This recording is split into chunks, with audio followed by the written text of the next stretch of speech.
नमस्कार मित्रांनो, microbiology in Marathi ह्या चॅनलमध्ये आपले स्वागत आहे. तर या व्हिडिओमध्ये आपण कॅपिलरी इलेक्ट्रोपोरोसिस हा जो टॉपिक आहे तो डिस्कस करणार आहोत. आणि ह्या टॉपिकचे जे काही नोट्स असतील मी टेलिग्राम चॅनलमध्ये टाकलेले आहेत आणि टेलिग्राम चॅनलची लिंक आहे ती डिस्क्रिप्शनमध्ये मी दिलेली आहे.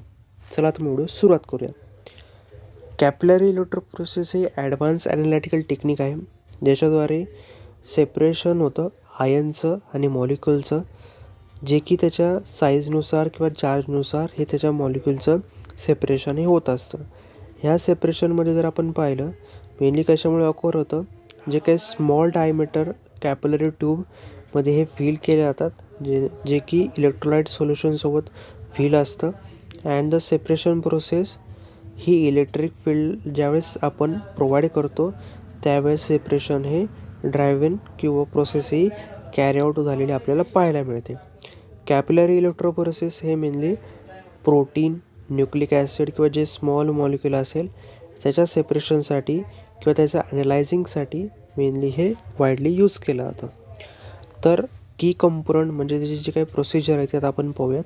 तर सर्वात प्रथम कॅपिलरी ट्यूब म्हणजे जी काही लॉंग नॅरो ट्यूबचा वापर केला जातो. ही जी ट्यूब आहे टिपिकली फ्यूज सिलिकापासून बनलेली असते आणि त्याचं इनर डायमीटर हे 25 ते 100 मायक्रोमीटर हे आपल्याला पाहायला मिळतं. आणि कॅपिलरी ही जी काही आहे ही जी की एक मीडियम प्रोव्हाइड करतं जेणेकरून सेपरेशन ह्या कॅपिलरीमध्ये आपण सेपरेशन हे टेक्स प्लेस होत असतं.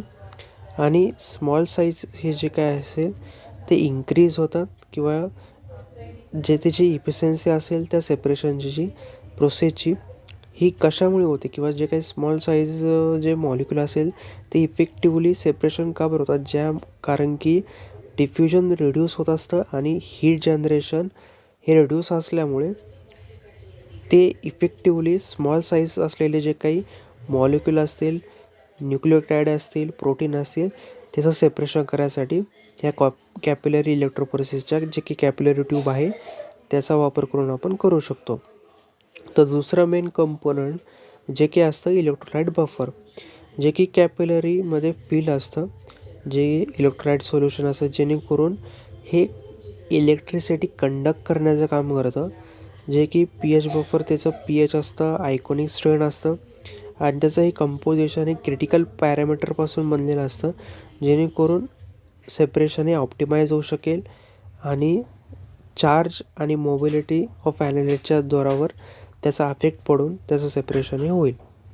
त्याच्यानंतर चौथं जे आहे इलेक्ट्रोड, जे की बोथ एंडला कॅपिलरीच्या अटॅच असतं आणि हे इलेक्ट्रिक फील्ड अप्लाय करण्यासाठी वापरलं जातं जेणेकरून ज्या वेळेस इलेक्ट्रोड हे म्हणजे जे इलेक्ट्रिक फील्ड आहे ती ऑन केलं जातं, म्हणजे एक इलेक्ट्रोडपासून टिपिकली पॉझिटिव्ह ॲनोडपर्यंत की अँड अदर निगेटिव्ह कॅथोड, म्हणजे एका इलेक्ट्रोडमध्ये आपण जर पाहिलं पॉझिटिव्ह ॲनोड आणि निगेटिव्ह कॅथोड हे प्रेझेंट असतं आणि इलेक्ट्रोड हे मेनली इलेक्ट्रिक फील्ड अप्लाय करत असतं. त्याच्यानंतर ज्या वेळेस सेपरेशन झाल्यानंतर किंवा सेपरेशन चालू असेल त्यावेळेस डिटेक्टर हे त्या कॅपिलरीमधून आउटलेट होणारे कंपोनंट किंवा त्याचं जे काही एक्झिट होणारे जे कॅपिलरी ट्यूबमध्ये जे काही कंपाऊंड आहे त्याचं मॉनिटरायझेशन करत असतं. मेनली याच्यामध्ये यू व्ही व्हिज्युअल ॲब्झॉर्प्शन, फ्लोरेसन्स किंवा कंडक्टिव्हिटी डिटेक्टर वापर हा केला जातो. डिटेक्टर जो काही असेल तो पूर्णपणे सॅम्पल किती प्रमाणात म्हणजे ज्या वेळेस त्या कॅपिलरीमध्ये किती याच्या टायमात ट्रॅव्हल होतं आहे किंवा त्याला किती वेळ लागला टाईम ट्रॅव्हल करायला त्या कॅपिलरीमधून, ते सगळी जी काही व्हॅल्युएबल इन्फॉर्मेशन असेल ॲनालाइटची कॅरेक्टरिस्टिकची ती व्हॅल्युएबल इन्फॉर्मेशन डिटेक्ट करण्याचं आणि रेकॉर्ड करण्याचं काम जे काही डिटेक्टर आहे ते करत असतं. तर मेनली याच्यात 4 कंपोनंट आहेत: capillary tube, electrolyte buffer, electrodes आणि डिटेक्टर. आता आपण त्याचं प्रिन्सिपल पाहूयात. म्हणजे स्मॉलर जे चार्ज पार्टिकल असतील ते फास्टर आपल्याला मूव्ह केलेले पाहायला मिळतात. म्हणजे ज्या मॉलिक्युल हे स्मॉलर असतात आणि त्याच्यावरती जास्त प्रमाणामध्ये चार्ज पार्टिकल प्रेझेंट असतात ते म्हणजे काय त्याचं मायग्रेशन असेल ते फास्टर होतं. लार्जर मॉलिक्यूल लेस चार्जवाले मॉलिक्यूल असतील ते त्याच्या जे काही मायग्रेशन असेल ते स्लोलर आपल्याला किंवा स्लोली झालेलं आपल्याला पाहायला मिळतं. तर याच्यामध्ये इलेक्ट्रो ऑस्मॅटिक फ्लोचा ही जी टेक्निक आहे, ही जी टर्म आहे, त्याचा वापर करून कॅपिलरी इलेक्ट्रोफोरेसिसमध्ये सेपरेशन किंवा या फिनोमिनांचा वापर करून सेपरेशन होत असतं. ही मेनली इलेक्ट्रोपोरेटिक मोबिलिटी ज्यावेळेस आपण त्याच्यामध्ये ॲडिशन करतो आणि इलेक्ट्रो ऑस्मॅटिक फ्लो ही ज्या इलेक्ट्रोफोरेसिसमध्ये ऑकर होते. आणि इलेक्ट्रो ऑस्मॅटिक फ्लो त्यामुळे काय होतं, जे काही मोमेंट असेल लिक्विड इन्साईड जे कॅपिलरी असलेले जे इलेक्ट्रिक फील्ड असेल, ज्यामुळे कॅपिलरीमधले जे काही लिक्विड असेल त्याचं मोमेंट हे व्हायला चालू होतं.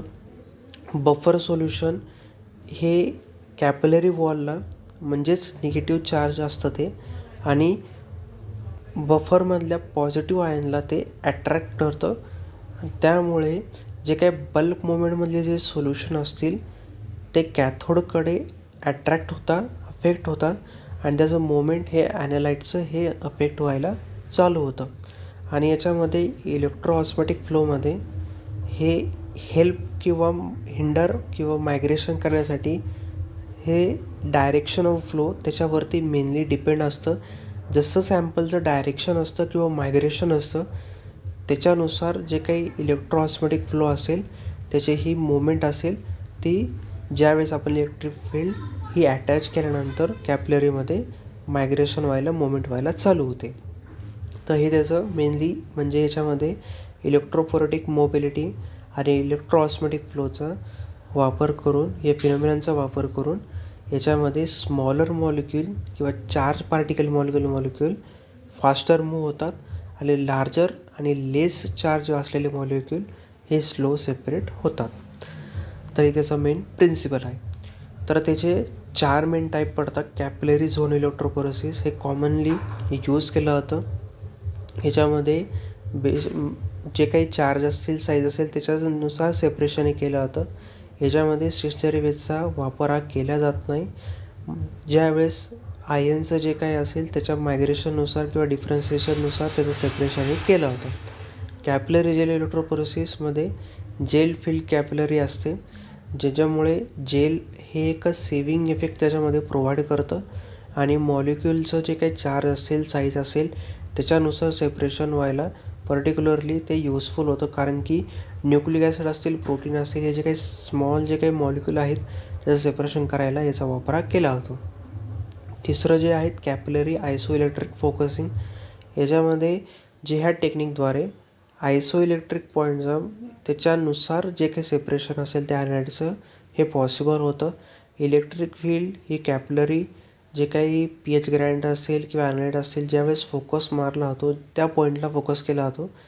ज्यानंतरच जे काही त्याचा नेट चार्ज हा ज्यावेळेस 0 असतो त्याच्यानंतरच जे काही त्याच्या मॉलिक्यूल असेल त्याचं सेपरेशन हे होत असतं.